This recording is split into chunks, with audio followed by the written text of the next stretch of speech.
സൺലേട്ടാ സൺലേട്ടൻ വീണോ? അങ്ങനെ വേറെ ആരെങ്കിലും പറഞ്ഞിട്ടാണോ സൺലേട്ടൻ വീണത് ഞാൻ അറിയണ്ടേ? അതിനൊന്നും പറ്റില്ലല്ലോ. നിന്റെ പെട്ടിയിലിരിക്കണ നൈറ്റിയില്ലാതെ ഞാനിതുവരെ അവിടെ കണ്ടിട്ടില്ലല്ലോ. കെട്ടിയാൻ വരുന്നതിന് സ്പെഷ്യൽ ഉണ്ടാക്കുവാണോ? നട്ടപ്പാതിരിക്ക് വരുമ്പോ എന്തോന്ന് സ്പെഷ്യല്? നട്ടപ്പാതിരിക്കലെ സ്പെഷ്യൽ കൊടുക്കണ്ടേ? 2 വർഷമായില്ലേ? അവിടുത്തെ പോന്നോ? ഞാനിപ്പോ ഒരു സ്ഥലം കണ്ടു, നമുക്ക് ഇവിടെ വരണം.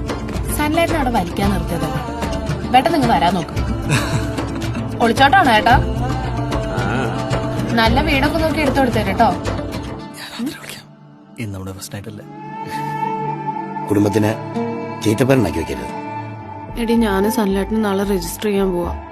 അതിനെ രാവിലെ സമ്മതിച്ചേ. എടാ അത് ഞാൻ ഇന്നലെ ഇച്ചിരി ഓവറായി പോയി. ഇവളുടെ അപ്പ എല്ലാം അറിഞ്ഞു, രജിസ്റ്റർ ചെയ്ത കാര്യമൊക്കെ.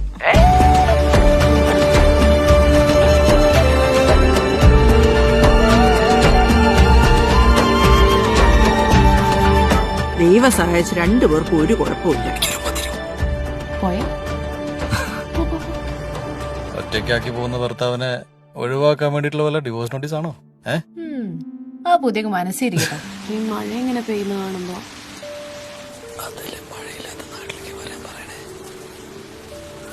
കേരളത്തിൽ കാലവർഷം കനക്കുന്നു. പലയിടങ്ങളിലും അതിതീവ്ര മഴയും മണ്ണിടിച്ചിലും. ചേട്ടത്തെ എന്താ ശബ്ദമൊക്കെ വല്ലാതിരിക്കുന്നത്? എന്നാ പറ്റി?